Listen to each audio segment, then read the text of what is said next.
I'm gonna give my review, my analysis on this show. I am very confused right now with WWE's creative team, WWE's direction, Vince McMahon, Shane McMahon, Stephanie McMahon, Triple H, whoever is in charge of the show's daily production, I guess. The opening segment was good. Well, it was okay at best. I personally just wish Sami Zayn would just zip it. He is not a good promo cutter. Kevin Owens is getting there. Not to say that he's totally bad with promo cutting, but Kevin Owens is definitely no John Cena or CM Punk or anything like that. So they opened up that segment with him and Shane McMahon, which basically led to a couple spots backstage with Kevin Owens and Sami Zayn trying to find people that can back them in this handicap lumberjack match. Then also we see Shane McMahon leaving the arena, which I thought that was a bluff, but he ended up really leaving because we didn't see him no more that night. So that opening bout was okay. The show as a whole, it could have been better. I see loopholes that could have easily been filled better. And one of the major problems that I had with the show tonight was the Charlotte versus Natalya match. Now, naturally, a TV match is going to be far different from a pay-per-view match, okay? For many reasons. There are time constraints on TV matches as compared to pay-per-view matches, because you got a pay-per-view match go over as long as you want, because there's nothing restricting it from being shorter. But so on TV match things, you know, oh my gosh, highlight spots are usually cut out. But in this case, you know, the match was blah. You know, Natalya hit her normal spots, Charlotte hit her normal spots. Now, this is where the loophole came in yet, and I kept saying the whole night, Carmella's gonna cash in, Carmella's gonna cash in. She has to cash in eventually. You know she is. It's just a matter of when. You know, as you already know, she won the briefcase at Money in the Bank, which is only a few months ago. But as you start watching wrestling, you start watching these storylines, you can almost sense when a cash-in needs to happen. And when these NXT call-ups came out, that was the brilliant opportunity. That's the opportunity that WWE, Vince McMahon, whoever should have took. Because obviously Vince McMahon is backstage. He's not on camera, but he is definitely back there. WWE should have took advantage of that. Because as soon as the NXT call-ups came out, I already sensed it. I said, okay, Carmella, if she wants to cash in, she needs to do it now. I mean, after all, y'all originally was going to have AJ Styles face Jinder Mahal tonight, and y'all scrapped that earlier today. So if y'all were going to scrap that match, why not have Carmella cash in? Because after all, you got on Raw, which they're still proving that they are the A show. They had a major surprise in Roman Reigns winning the Intercontinental Championship from The Miz. So y'all are fresh off of the Survivor Series storyline of SmackDown just barely coming short over Monday Night Raw. Then y'all should do everything y'all can within this next, 2 weeks, 3 weeks, or a month to prove why y'all should be looked at a second chance. Why y'all should truly be the A show. You had Roman Reigns win the title over there. You should have had Carmella win the title over here. Now, it wouldn't be as major or as big as Roman Reigns win the Intercontinental Championship. And even that wasn't all that big. The only reason why that was relevant because he finally beat The Miz for it after The Miz held it for what seemed like an eternity.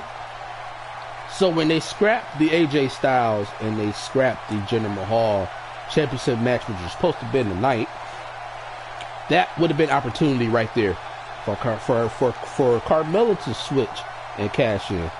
And again, when NXT call-ups came out and they attacked Charlotte and Natalya, with Charlotte being the last one, that's when Carmella should have came out. Now, I could see why WWE didn't roll with that. You know, because what would it have looked like if the NXT women attacked Naomi, then Becky Lynch, then Natayla, then Charlotte, but not touch Carmella? So I could see maybe why they didn't go that route. But still, that was an opening, a huge opening, that Carmella should have took. After all, James Ellsworth is no longer part of the WWE, so you don't have to worry about him factored into any equation. So basically now Carmella has a little bit of a new revamped character, you know. So that should have been her key. That should have been her moment. She should have ran in. She should have did a cash in.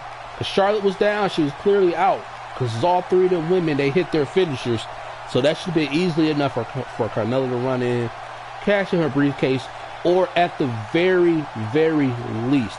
Now, I don't know if I would have liked this opinion or this choice any more than the first one, but they should have at least teased Carmella to cash in tonight. You know, even if she didn't fully cash in, they should have played her music, ran out, teased the cash in, but backed away when the women looked at her because there was three of them in there, and then that would have been okay. You know, or even better, she should just ran in, cashed in, won the championship, walked out. But WWE didn't capitalize on that. So now that means, okay, when are they going to do it? Are they going to have her cash in at Clash of Champions? Maybe that's a better platform for her to cash in at. I don't know. I mean, like I said, Carmella is still pretty fresh with her briefcase. She's only won it a little while back. So she still has quite a while to do it. She could do it Clash of Champions. She could do that Royal Rumble. She could do it at WrestleMania. Now, they're not going to have her way all the way to WrestleMania with that briefcase. I think it is either going to happen between now and the Royal Rumble, maybe at the Clash of Champions. But if any other time she should have cashed in, it should have been tonight. They gave the opening and they blew it. Then this Lumberjack match, the main event, it was already going to be chaos. It's always chaos when Lumberjacks are out there. But I seen a few faces that I was like, okay, where are these wrestlers at?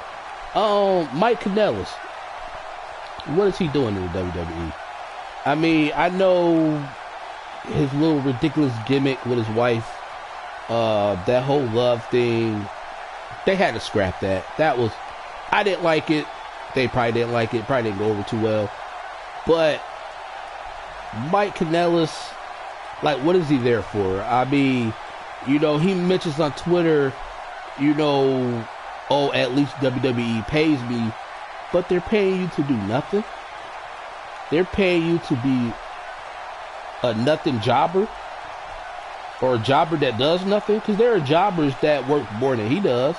And this is what happens when people come to the WWE. You know, which is why I don't get mad when wrestlers don't come over from Ring of Honor over to WWE. Because in some cases, your career gets ruined. I mean, I'm sorry. I love the WWE. I've been watching them since 1990. But wrestlers are afraid to come over to the WWE because of shows like this. Because of things like this. The creative team, they're only sticking up to a handful of guys. And everybody else get brushed up under the rug. Or worse, they get booted. You know, they get released. You know, we wish you well in your future endeavors. And then these people end up going off to Ring of Honor, New Japan Pro, or even TNA and have tons of success. So the creative team definitely needs to get better here. And then Ty Dillinger, who hasn't wrestled since the beginning of October. Don't know where he's been. He was supposed to be feuding with Baron Corbin for this U.S. Championship, but don't know how that's going. Randy Orton, who is, I don't know if they're trying to build him back up again. Because you got to understand, Randy Orton, he's near the tail end of his career right now. So he's supposed to be facing Kevin Owens next week. I'm guessing they're trying to build up this whole Kevin Owens, Sami Zayn moving over to Raw. They keep trying to tease it. But that match was okay.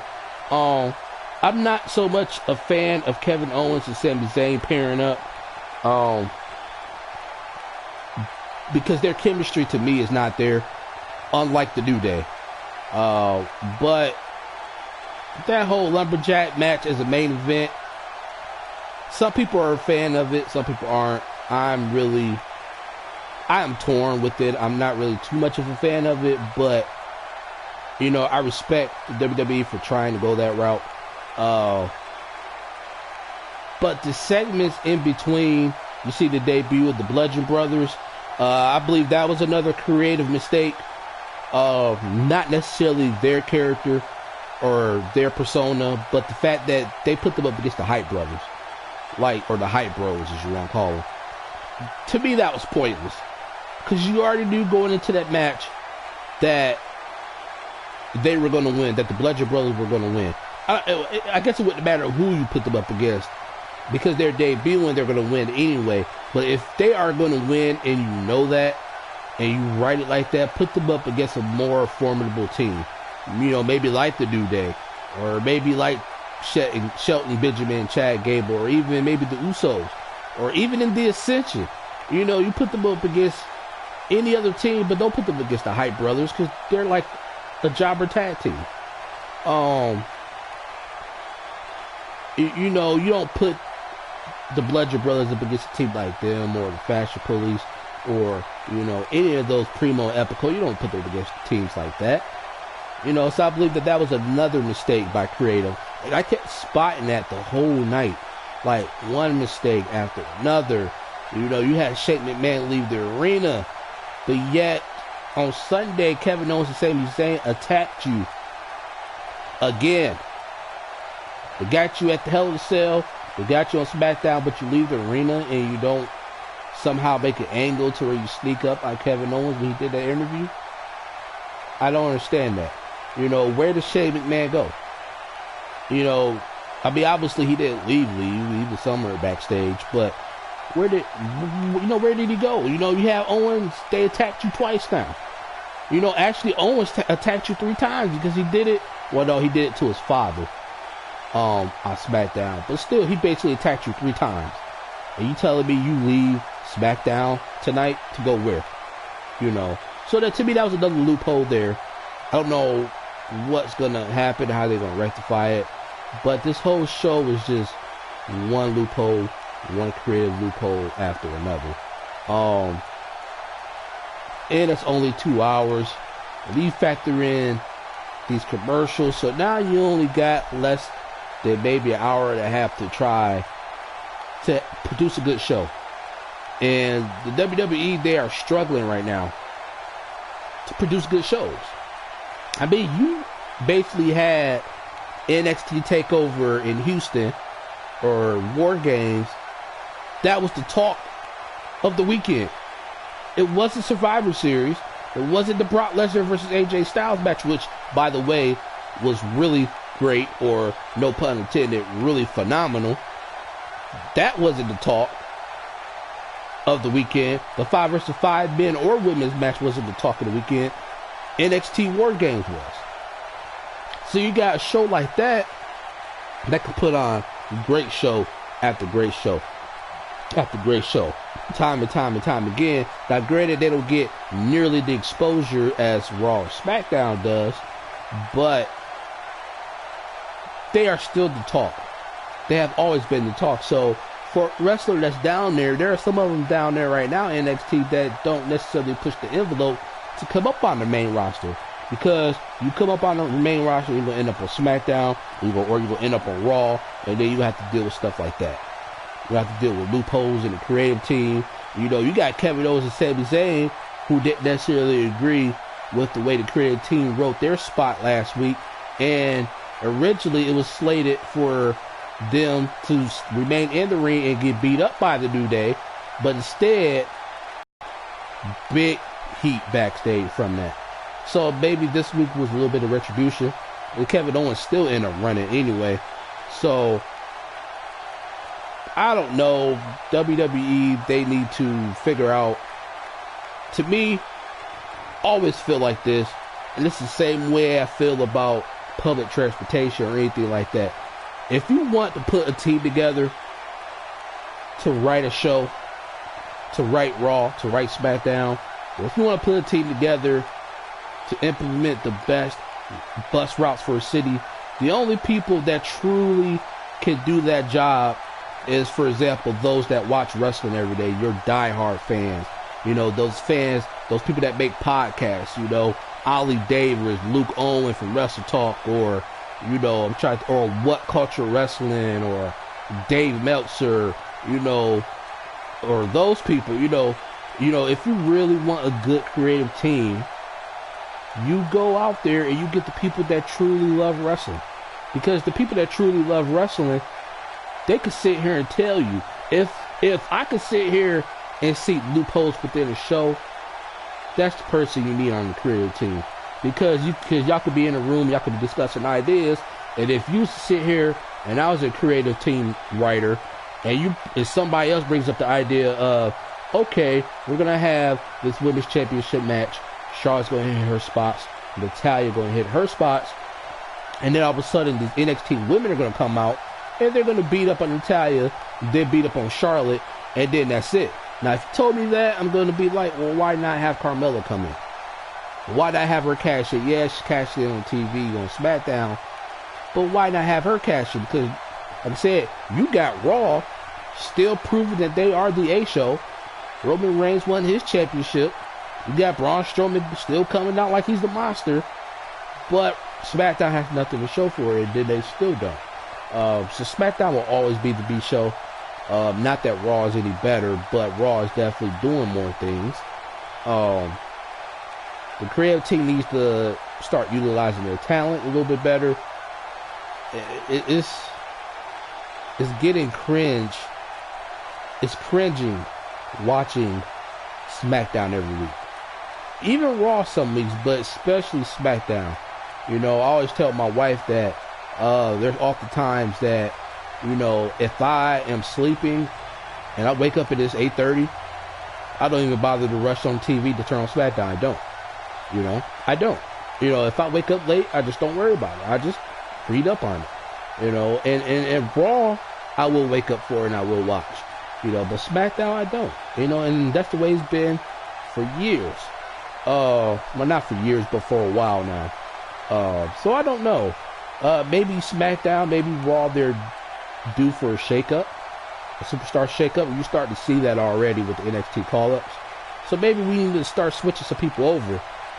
But anything, we need a more balanced playing field. Because you have, I don't want to say all the talent, but you have all the powerhouses on Raw. And then you have some awesome talent on SmackDown, but you're over-promoting some, and then you're not promoting any of them. I mean, like, you're over-promoting the people that should be promoted, and then you're under-promoting people that should be promoted. You know, like, you still got Jinder Mahal still floating around. I don't know why. But then you have people that are not being promoted. Like, for example, Shelton Benjamin. He didn't want to come back to be part of the tag team, but that's where they stuck him. So he's not going to last too long before he leaves again. And then this time he's not going to come back because he's already, if he's not already, he's in his 40s. You know? But if I had to rate SmackDown, I'm going to get off here shortly. If I had to rate SmackDown tonight out of a 5, I would say a 2. I would say a 2. I can't really tell you what saved SmackDown from getting a 0. Because nothing really stood out to me tonight as it normally doesn't. Again, I can't think of no good spots on SmackDown. I can't think of any good spots that happened tonight. But they need to improve. They need to improve because ratings are steadily dropping. They're not even over 3 million viewers no more a week. You know, I think they're around 2.5.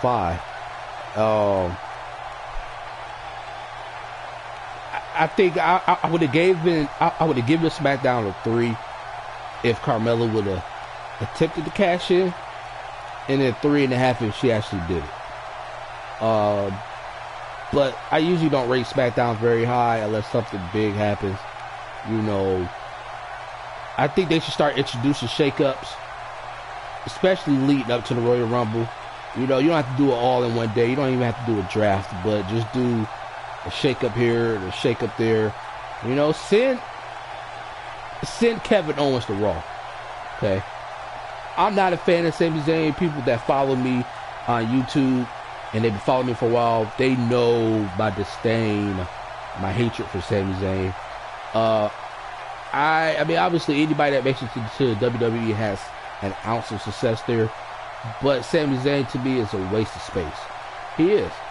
And some people might disagree with me. Some people might blow up in my face about it.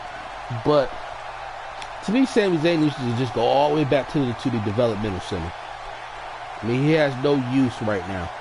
I mean, they're trying to give him a little bit more spotlight. But again, that's one person where you take him away, there's somebody else that deserves it better than him. And that's just my opinion. So yeah, send Kevin Owens over to Raw. You can keep the Miz over there. Maybe, I don't know who would be a good replacement for Kevin Owens. Because you can't give up Kevin Owens and not get anybody better back. Or at least equal quality. You know, you don't want to send the Miz back to SmackDown. You know. So, I don't know. Maybe send over somebody like, I don't know, Cesaro. Break up that Sheamus Cesaro tag team because they're not really, I mean, I'm not connected with that tag team. Or maybe even, I don't want to break up the Shield, but you know that they're going to break up eventually.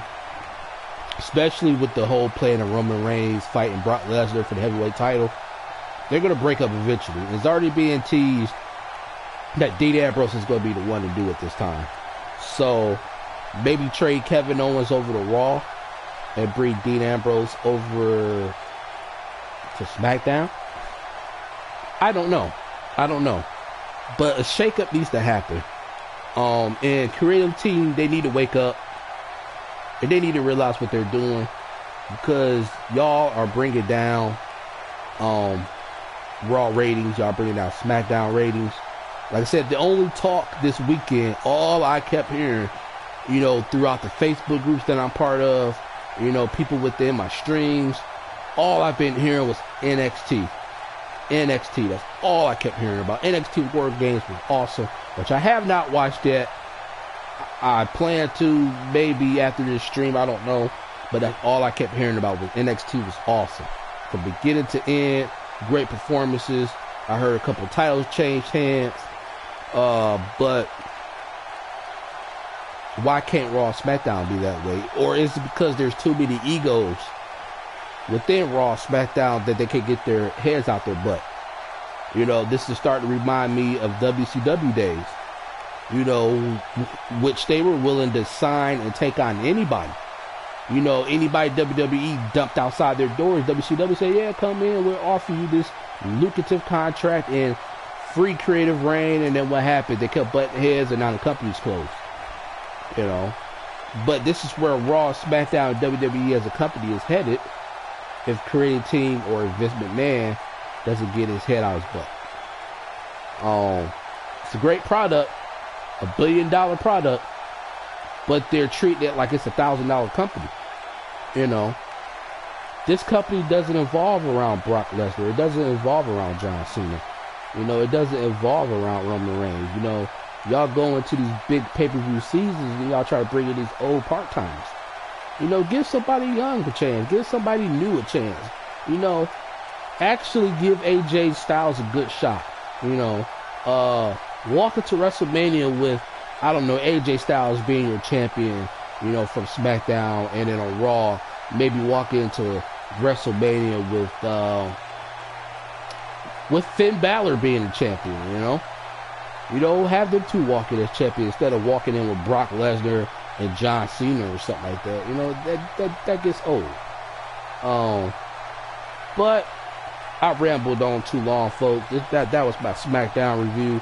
I'd like to thank everyone that came out and watched today. I appreciate the likes, even the dislikes, man. You know, I can't praise one without praising the other.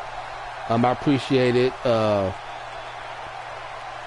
Next time we will be doing this for Monday Night Raw next week, and the holidays.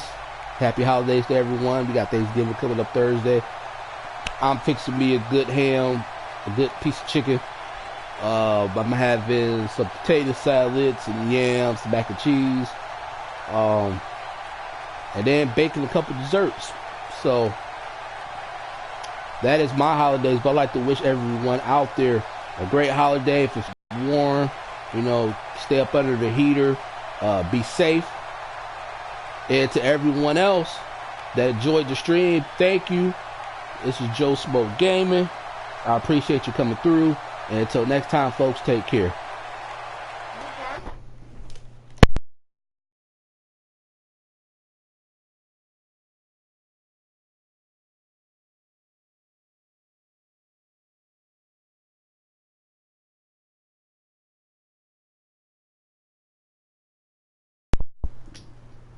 Before I leave, I want to shout out a couple people that came through on the stream. Shout out to MVP Gaming.